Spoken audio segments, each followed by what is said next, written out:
Hey, it's Matt, your average gamer, and this is the ultimate fire build. This is the fire build that I've been working on. It absolutely obliterates everything. It's a full fire Pyromancer build in Eldenring, and it does a ton of damage. We're going to talk about the build, we're going to talk about stats at 150, and we're going to show a lot of awesome clips where this does massive damage, and honestly, it's a ton of fun to boot. And what we're using here is Burno Flame, which does massive damage because she has 0 fire resistance. And it's an excellent incantation that does a ton of damage. And specifically for Malenia, it knocks her down. She takes the full amount of damage. It's highly buffable, and it's insane. It really is awesome. A little bit of RNG with the pillars, kind of like ADLS that way, where, there is a little bit of RNG there. But as long as you can knock her down, you can beat her up with this, and she takes the full amount of damage. And this is on Journey 6, by the way. I think I said in the last video that it was Journey 5, but when I completed this run, it said to you want to start Journey 7, so this is definitely 6. And yeah, we're at 150. It stays that way for the purpose of YouTube. I have a couple 150 characters. That way they stay meta relevant, but as you can tell, we're doing a lot of damage. This isn't too hard to do this on Malenia. Just be aware of waterfowl. It's the only thing that can really get you, so definitely time that right, because she's usually going to do it once, maybe twice, just to get back from her, dodge that, and then use it again, and she'll take massive damage. But that was covered in the other video. Now we're going to get into turning this into a complete fire build, meaning the whole thing with the magma blades, several other incantations, and a lot of damage in general. First things first though, I'm going to help you guys find a couple of the items you're going to need for this build. First one here is the Giant Seal, which is in the larger dungeon in Mountaintops of the Giants. This is a little bit late game. You can always have a friend or go on a forum to have somebody drop them for you. You're going to typically need 2, but you can put Jellyfish Shield in the offhand, and that'll give you roughly the same percentage boost. So that's around 20%. I think the Giant Seal's like 22, so it's pretty close in that matter. So you can do the Jellyfish Shield, 1 Giant Seal. That works just as well if you're doing your first playthrough. If you're on New Game Plus though, definitely get 2 of these. Having the lightweight of the seal combined with the fact that I think they're 44% roughly between the 2 of them total stackable, it's a lot of damage. Next thing here is the incantations. We need the book so we can take it to Corin, or the pastor at the Church of Vows, the turtle, so we can get the other 2 incantations that are boosted by the Giant Seal. We can purchase them off him. Very, very easy to do if Corin's still there. If you haven't defeated the Fire Giant yet, he should still be there. I think after the Fire Giant he might leave. I don't know exactly when he does leave. If he does though, you can always go to the Church's Vows as well and purchase them there from the turtle. And last but not least, I want to show you where to get the most absurd thing, the magma blades. Anybody that's gotten the magma blades knows the deal with these. It's in Volcano Manor in Mount Gelmer, and honestly, these things suck to farm for. It's around a 1% or less drop rate. Took me about 4 hours to get 2 of them. Keep in mind, by the way, these things do not take any fire damage, so use a different weapon on them. They're completely immune to fire, but yeah, it's around 1% or less, maybe even 0.5%. Takes a long time. These things are notoriously hard to find or have them drop, and yeah, it's really difficult. But once you do get 2 of them, it's really worth it. They're awesome weapons, highly buffable, and the Ash of War mainly gets its damage from the Faith stat, so we'll be able to boost the fire damage a lot. And you're going to see they do fantastic damage. They're awesome throughout pretty much the entire game of Elden Ring. They're very, very good. So let's show off the magma blades. Now for the purpose of this video, we're going to use sleeping pots for the Godskin duo. I know I do that a lot on my channel. I mean, obviously it's a very, very smart way of fighting them. But for me personally, I like the sleeping pots in this instance for videos because it shows how much damage we can do, and it shows the amount of stackable damage. This leaves a lava pool that continuously does damage on top of the hits. It's really insane, and as you can tell here, they completely get obliterated by it. If you're going to spam the Ash of War for this, you can just go high faith and like the minimum requirements. If you're going to use it for jump attacks and regular attacks, then it's going to scale well with dexterity. As far as the Ash of War goes though, it's almost purely faith based. The Ash of War on this weapon, a lot like the Blasphemous Blade, but maybe even more so. By the way, honorable mention there, the Blasphemous Blade is also awesome for this build. So if you want to not farm for the Magma Blades, the Blasphemous Blade makes a great weapon to utilize for this same build. It really is fantastic as well. These are a lot of fun though, and I like to feature them in this video. I really enjoy using these. The Ash of War is just a blast to use, and as you can tell, it completely shreds.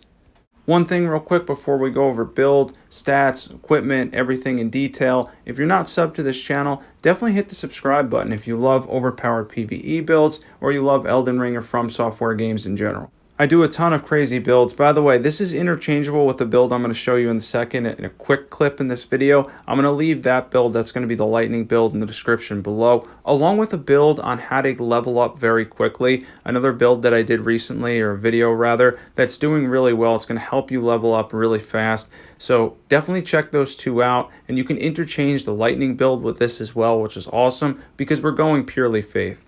As you can tell, this obliterates a lot of bosses. Even on Journey 6, where everything has a little bit more HP and whatnot, it does a lot of damage. It's not great for Malachite, though. I'm going to show Radagon, by the way, later. I know a lot of people have trouble with him. This works fantastically on him. As far as Malachite, though, it's not fantastic. I sold him with it in the last video, but for the purpose of this, and the fact that I have 40 Vigor and stuff, I decided to switch to the Lightning build, throw out a summon, and get through that part so we can show off Radagon in a little bit here. Yeah.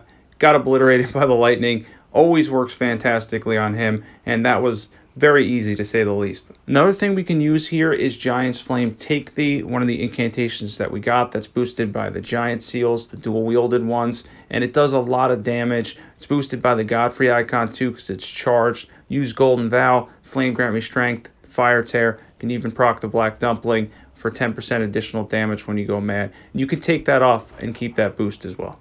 By the way, I know that's a lot of information as far as all the equipment. We're going to go over it here shortly, as well as the stats. Everything's always in the description below in my videos, though, so definitely check that out as a guide for all your items, buffs, and everything you'll need.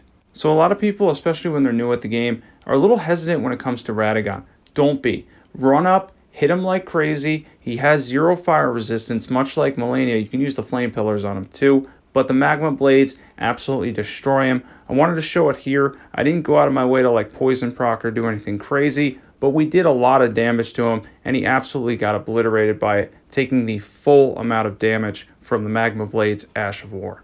So for equipment, we have the dual magma blades, the dual giant seals, the fire monk set, which is really helpful here as far as, you know, gives you a little bit of fire resistance and it also looks cool. And then the black dumpling, if you need to proc that. Shard of Alexander, Godfrey Icon, Ritual Swords Talisman, Fire Scorpion Charm, Fire, and the Consecutive Attack Tear.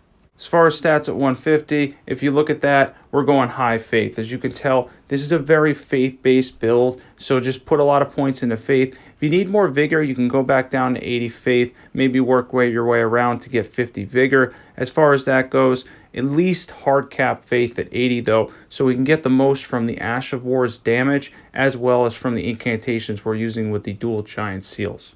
As far as the Ash of War here goes, on larger targets it works well too, because it leaves that pool of lava. You can keep hitting like crazy, get a lot of damage from your faith stat with the Ash of War here, and I just wanted to show a couple things with this, but yeah, these are absolutely awesome, and they're a ton of fun to use too. And the damage is really unreal, and the fact that we can go right to incantations or switch to something like the lightning build makes it all the better. This is an awesome build, well-rounded, really cool to do, and it's just a lot of fun to run through the game with these. They're very hard to farm for, but when you get them, they're really worth grabbing because they're very good, high attack power, good attack rating. If you want to go with regular hits, by the way, as mentioned before, you can actually get a lot of damage out of these from a physical standpoint with high dex, but since we're buffing the Ash of War, we're going to go purely faith and get a ton of damage out of it. As far as mob control goes, this is excellent against regular enemies, does a lot of damage, has hyper armor. It's just awesome against mobs. So if you're worried about his mob control, because I know some weapons aren't as good as others, the magma blades definitely fall into the category of being good weapons against mobs. They're excellent, very, very damaging, and as we talked about before, the Ash of War is just awesome. One more thing is the other incantation. I can't remember off the top of my head what it's called, but we use Giant's Flame Take Thee. I think it's Flame Fall Upon Them, something of that regard. But this does a lot of damage too to larger targets, but I think Giant's Flame Take Thee is just better. It's kind of more concentrated. It also does a lot of damage. I think it has a higher damage threshold. As far as this goes though, works well against larger targets, as you can see here, and it does do a lot of damage when utilized properly. And there we have it, a complete fire build that obliterated Malenia, destroyed Radagon as well, does a lot of damage to a lot of the bosses and enemies in the game. This is a fantastic Pyromancer full fire build, and the magma blades, as mentioned many times in this video, are an excellent choice to complement us. If you don't go with that though, the blasphemous blade works very well too. If you're not subbed and you love overpowered PvE builds, definitely be sure to check out my channel. There's a ton of great overpowered PvE builds on it. Thanks for watching, everybody, and I'll catch you guys there.